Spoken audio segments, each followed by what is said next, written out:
Good morning, good morning. Welcome to the Keto Mom page. We're diving in and we're talking about the Miracle Morning. We're actually almost done with the book. We're going to dive into Atomic Habits right after this book by James Clear. And today we are talking about customizing your Miracle Morning. So, as you're tuning in, or are you tuning in from? Are you reading the book with us or are you following along here? Either one is great. How is it going, and are you implementing some of these actions that the author has asked you to do? Do you feel like it's working? Have you tried some of it? Have you been getting up earlier? Or have you, hey Annie, will you get me some water? Have you been doing 6 minutes in your morning? Have you been doing 60 minutes in your morning? Even one thing. Maybe it's just working on getting up without hitting the snooze 18 times. Or maybe it's reading a page a day just to get your mindset right. Good morning. Well, I started later too. I was just doing things. I called this Eat That Frog. We're going to talk about that in a second. But where are you tuning in from? And how is your Miracle Morning going? So I'm doing this a little bit later. Sorry. And I almost taught on the wrong chapter. I actually almost skipped chapter 8. Chapter 9 is amazing. So we get to do chapter 8. Tomorrow will be great. We're almost done with the book, and then you're going to make sure to take action on all of those things that you've learned. Hold on. Good morning. I said good morning to my husband. And I feel like I have a frog in my throat, but I actually said on this, eat that frog. He talks about customizing your morning miracle. So for those of you, I've actually gotten this question a lot. I work the graveyard shift. I work night. What happens if my schedule is different than most people? And so he basically walks you through and he says, you make it work with what your morning looks like and whatever your morning is. It's going to be an hour before you get up, or it's going to be implementing these actions before you go about your personal day. So the start time is going to have to be what fits you.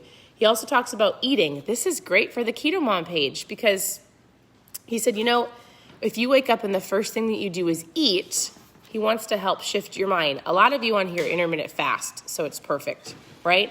But he also says you don't need to eat right away in the morning because it's going to take your body more energy to digest your food. So he recommends going through your morning, your 60 minutes or your 6 minutes of your silence and working out and reading and being mindful and grateful, all of those things that the book had talked about. He talks about doing that without eating and eating afterwards so you don't get that tired feeling. He says, start valuing. Okay, so this is super great. Why to eat and what to eat. We talk about that on this page all the time. So he talks about eating enriched, great food that's going to fuel your body so that you don't get tired. He actually talks about that through a good chunk of this whole chapter, which I think is great, and all of us know that. And so and here's the deal. If you're brand new, post new below, welcome to the page. I'm super excited to help you. And we share recipes, tips, and tricks on the page all day long. And today, earlier this morning, I shared a little picture that says, what do you wish that you knew when starting this journey? The question was, what do you wish you knew when starting the keto journey or the low carb journey? And a lot of you shared a ton of great value. So if you're just starting, go check out that post from this morning, read through people's comments, take the ones that you're like, I had no idea. And I'm also going to do a live about that later today. So that's a great post about eating and food and intermittent fasting.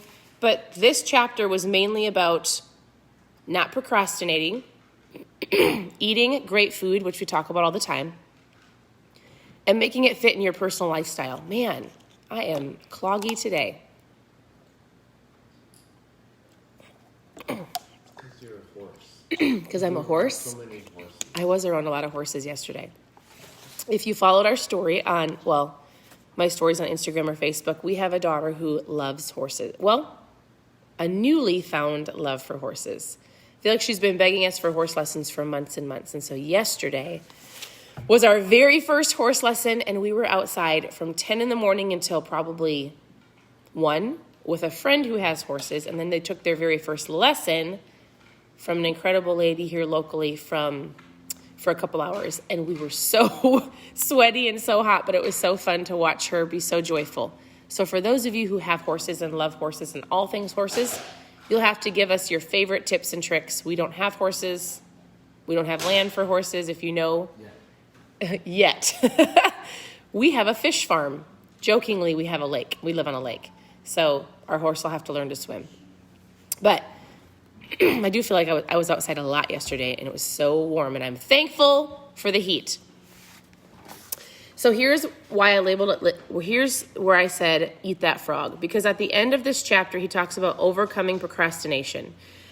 And he said, you don't have to follow that morning miracle how he laid it out. Some people, like, if I could just get the reading out of the way, or maybe, like for me, I get up in the morning and before I actually read, before I do any of I like to be thankful and grateful in the morning, but journaling, everything, I work out first. I feel like I get up, whether I grab water and ketones, and I go straight upstairs and work out. It works for me. That's kind of like eating that frog. He says, eating that frog is doing the one thing. It's actually a book called Eat That Frog. He says, the author is Brian Tracy. He says, shows how getting the things done in the morning leads to a mental reward that can take us into greater heights throughout our whole lives. It's the idea of doing the hard tasks first, eating the frog, and getting it out of the way to create momentum and make the rest of your day productive. And so even in the morning miracle, I love to sit down after I work out. That's the hardest part for me. And to read and to do all of the other things after I work out. It can be that for you too. You don't have to follow the exact system. Same with anything in your life. Like when you get up and do a task list or a to-do list, or even at work, he talks about the power of if you do the hardest thing first, you get it out of the way, you feel accomplished, and then you get it done. I do that with my kids. When we do school, even in the summer, I want them to do reading and math a couple days a week first before they do anything else. You get it out of the way. When we're actually doing school, we do math first. It's the most challenging subject. We get it out of the way. We feel accomplished. It's like, that's called Eating That Frog. It's actually a book. The author is Brian Tracy. It's an incredible book. So if you're looking for something else to read, but think about the things you have to do today outside of even the morning miracle. And he would say, do the thing that's the hardest or the thing that you don't want to do first. So overcoming procrastination. He also talks about the miracle mornings on the weekends. And he says, of course, you're going to want to do it, but oftentimes it takes that routine and that repetition. And you might go through the weekend and go, nope, I'm not going to do any of it.